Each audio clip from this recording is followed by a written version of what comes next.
Update: Hornet shot down by friendly fire. So, Mover, you and I covered this last week. God, yeah, last week. And since then, we've gotten some more info. I think nicely covered, by the way. I'd like to say, compared to a lot of the morons on the internet. Just so really, thank you. There are a lot of morons on the internet. No, I know. You guys did a nice job. Okay, well, thank you, man. Because I could tell the military pilot in both of you had opinions that you didn't literally. You're like, I want to say it, and if we weren't recording, I would say it. That's why you're here. You're in the trust tree. I would say it, but for the sake of the individuals involved, I'm not going to say it quite yet. Well, thanks, man. Well, I mean, just a quick update, but I mean, we did get some info about kind of what happened. Really, Wombat, I kind of wanted to, since you weren't with us last week and you are an LSO, I kind of just wanted to get your take. Technically save the day. Cat paddles, man. Angels in white. That's all I have to say.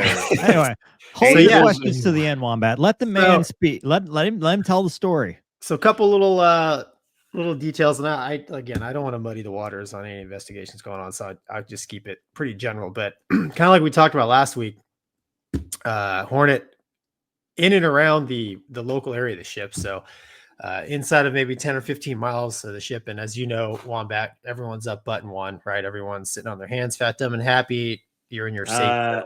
Not button one. It would have been 17. Yeah, sorry, my bad. And it's like 2:00 in the morning. So 16, sorry. Night. You're right, it's 16. Yeah. Night recovery. They would have been up Marshall. So the jet that got shot down, recovery tanker, basically everyone's squawking, man. So it's a recovery tanker and 2 other Hornets that are in the local area. Recovery tanker is about, after shooting all the things, by the way, they had just been doing some work. Correct. So the recovery tanker was not part of that. Correct. No, he was. He wanted to. He tried to be. He tried. He didn't. Okay. He wanted to be. That's why he went out.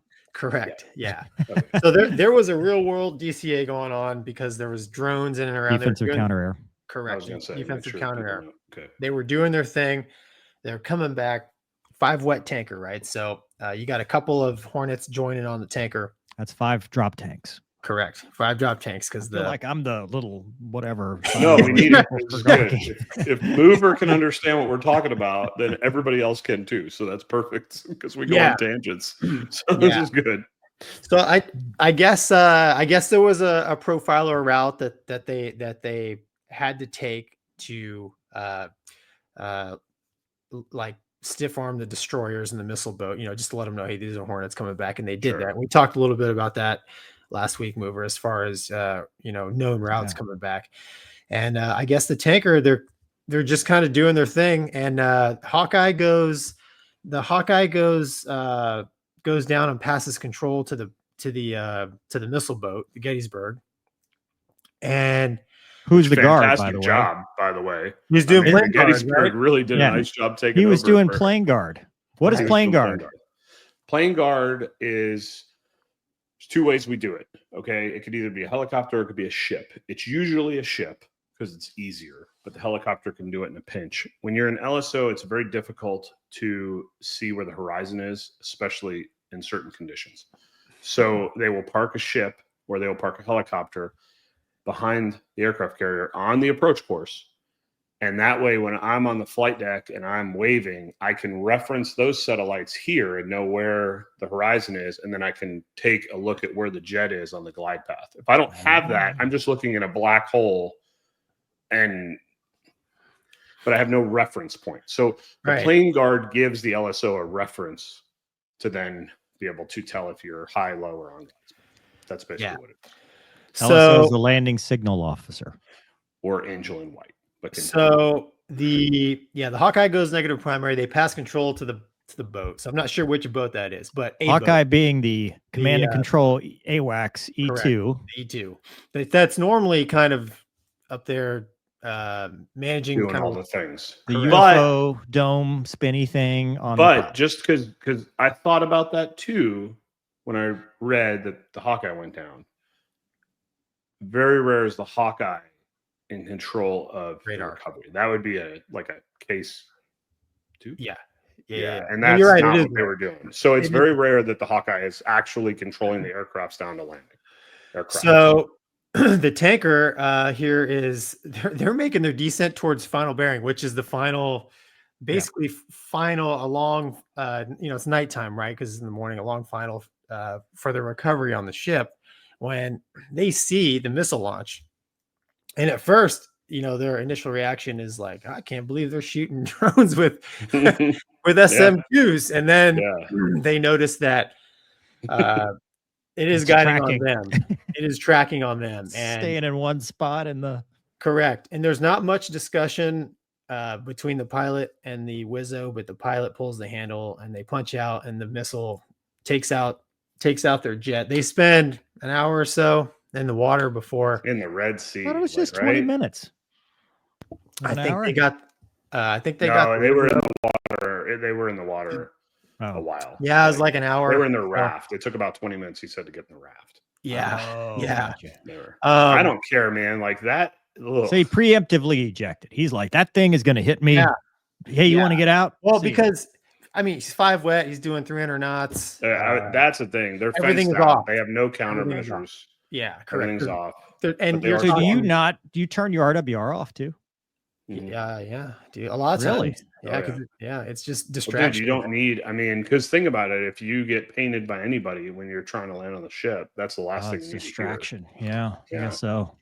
In the Air Force, did you guys leave your raw on in the landing pattern? Turn it, because I'd know if 2 was tied. Because if we're coming back like a radar trail or whatever. Yeah. No, we turn all that off. We turn the Spencer off, but the RWR, just leave that thing going most of the time. If it was still on, I can't remember if it was still on, it was turned. I think I left mine on in the Hornet all the time. Way down. I turned that thing on. Their indication was they saw the bright flash and then saw the tracking. Yeah, they didn't need the raw gear for that. Well, so -2 now. Yeah, so the second one. Correct. So the second Hornet in the Congo line here, turning final, sees all of this happen, and shortly thereafter sees a second missile launch coming and assesses that it is tracking on him, and he does his best to defend from that missile all the way to the water. Oh. The whole time broadcasting, on whatever on anybody that'll listen. Help me, Tom Cruise. Help me, Oprah Winfrey. Anybody that'll listen on any freak. Hey, we're stop shooting. But who saves the day is CAG Paddles down there, sees what's going on, witnesses. This happened literally like in plain view of everyone on the carrier. What happens? He picks up the phone, calls the air boss, captain of the ship, and they get word, hey, everybody stop shooting. And because of that, we think allegedly that's what saved the second Hornet from getting aborted the attack, because about 100 foot or 100 something foot miss distance. Yeah, the second jet very, very close, and they made it. So that's kind of the quick update. Thankfully, again, everybody is okay. But as far as like what happened in the breakdown in the chain of events, as far as, hey, how do we declare something hostile? When do we push the button to shoot it? That's going to come out later, or it may never come out. We don't know. It may never come out. Wombat, I like, as somebody who spent a lot of time on the platform. What went through what do you think of that, man? What went through your mind? Imagine standing out there, like getting ready to wave this dude and all this, like you just, right? Well, and again, I'm trying to grade him. There's got to be we just talked about it, right? With you're tired. They're doing combat ops. You're up there. I think it was like 2 or 3 in the morning. They're doing this recovery. You're now, from at least reading between the lines, this isn't standard cyclic ops anymore. This is kind of like paddles to the platform type of stuff, is what I'm guessing. And I could only imagine, you're up there and you're like, okay, you're doing all your checks, and all that, because there are a lot that you have to do to make sure the radios work and paddles, radio check, blah, blah, blah, gear, lens, all this stuff. Then all of a sudden you see something go up and you're like, what? That's bizarre, and then you see what happens and you're like, what like, I mean, the mental process, and then the wherewithal that CAG paddles to pick up the phone, punch the button, and just call it off, period. Now, he did not know at the time, granted, a plane just got shot down or something did. I mean, again, it's nighttime, right? I mean, now, if it's close enough, and I don't think they were within 10 miles of the ship, I don't think. But even if they were, is it clear enough and is it bright enough that they see that it's a Super Hornet and they see that there's people popping out of it? I don't know. But then to have the wherewithal to call the big man and call the abort when you don't know if that second missile was going to something that needed it aborted on, whether he thought about that. I mean, and then let's not forget our hero who punched out of a jet before any impact. Oh yeah. Tell me you guys would have had the wherewithal to do that. That is some Nope. I'd have watched it hit me going, that can't be right. Yeah.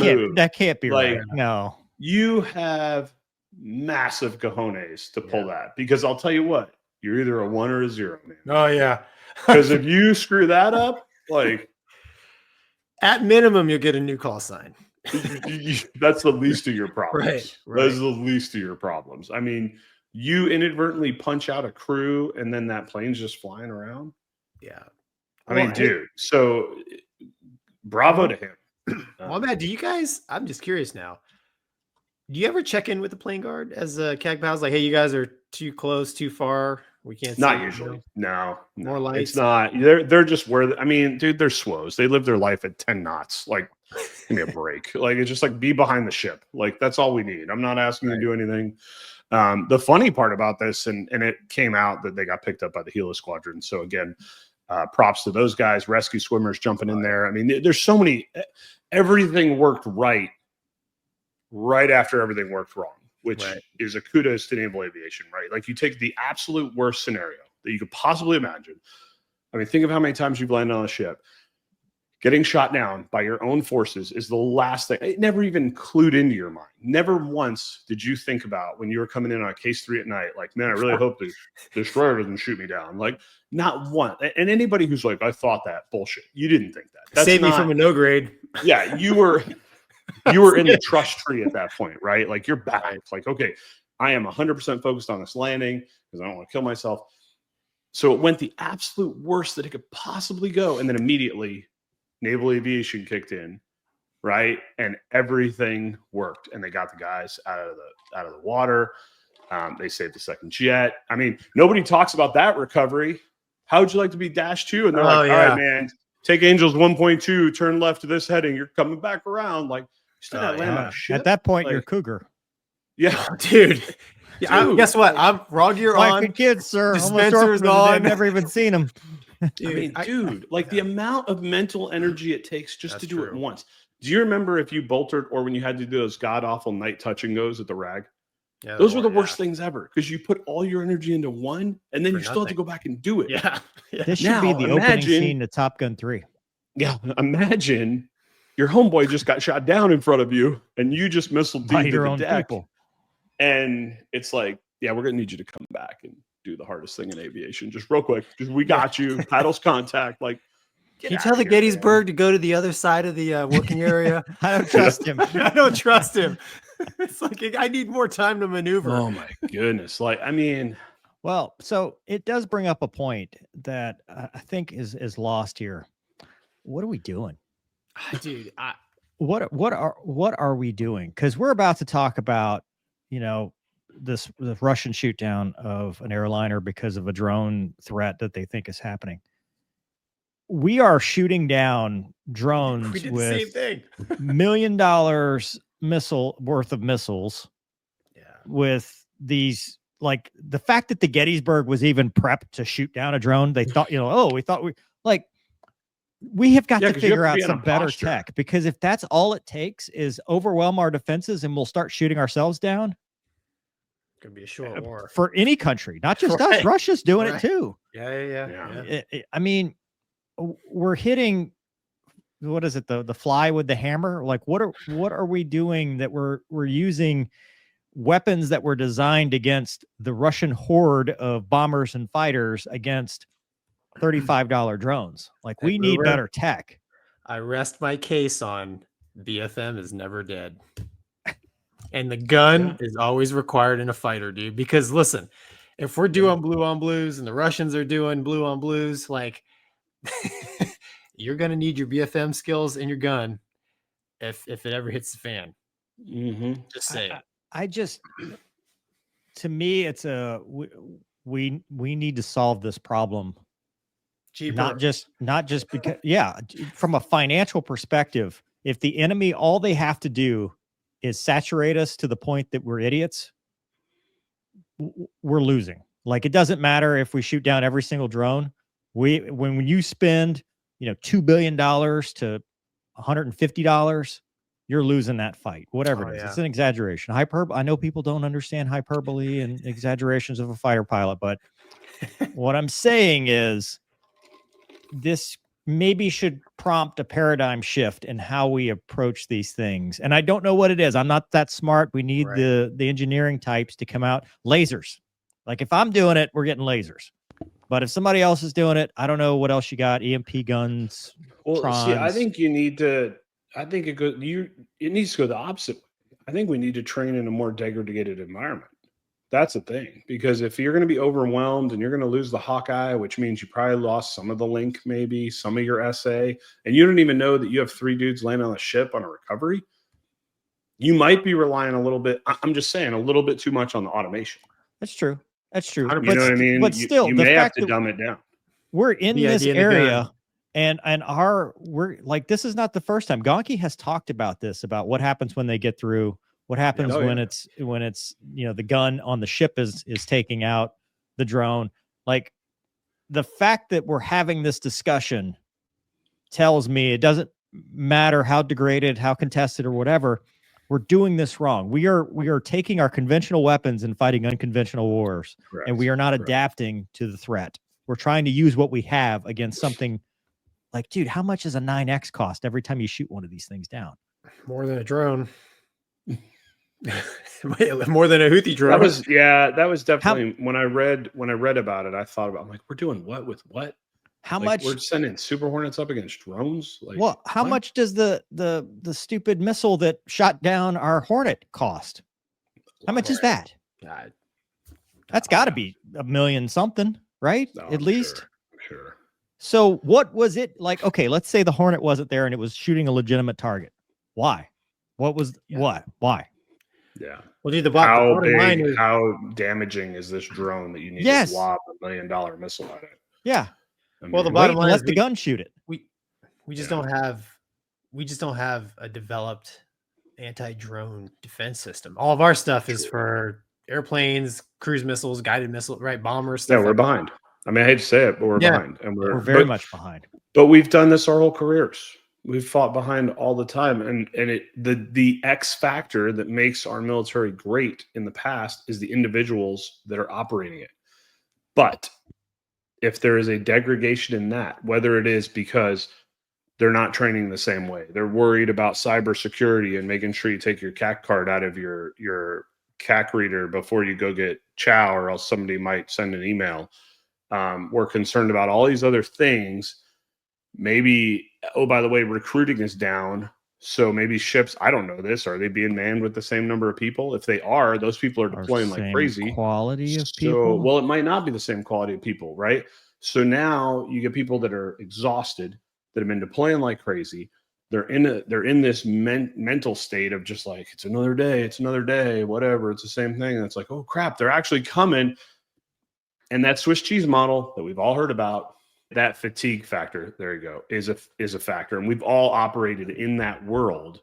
Yeah. And you couple that with the fog of war and everything else, and it's like, yeah, I don't know, man. I mean, that's like, this is, well, dude, that's the trust tree mover. Like, when you come back to the ship, like when you're within 10 miles, when you switch button, 15 or 17, man, you're home. Like, you're going to where the food is, bro. Like, it's good. Life is good. I'm going to go get my one-eyed Jack. Yeah. This is good. Speaking of trust tree, can we just address the fact that the bros let this dude down? Oh, 100%. Like 100%. This is the most egregious, and I'll say it, and this is where I was applauding you guys. It's out now. It doesn't matter. This is the most egregious slap in the face on the naval aviation bro network that I have ever seen. And you guys know my story.